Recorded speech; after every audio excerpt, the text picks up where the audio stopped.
পৃথিবী আমাকে আপন করেছে, ভুলেছি নিজের ঘর। আমি এক যাযাবর, আমি এক যাযাবর।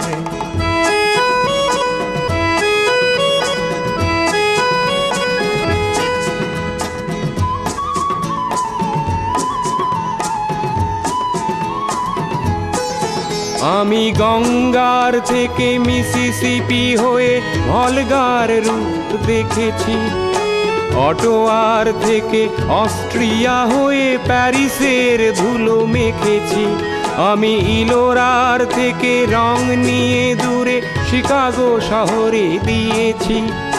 গালিবের শের তাশখন্দের মিনারে বসে শুনেছি। মার্ক টুয়েনের সমাধিতে বসে গোর্কির কথা বলে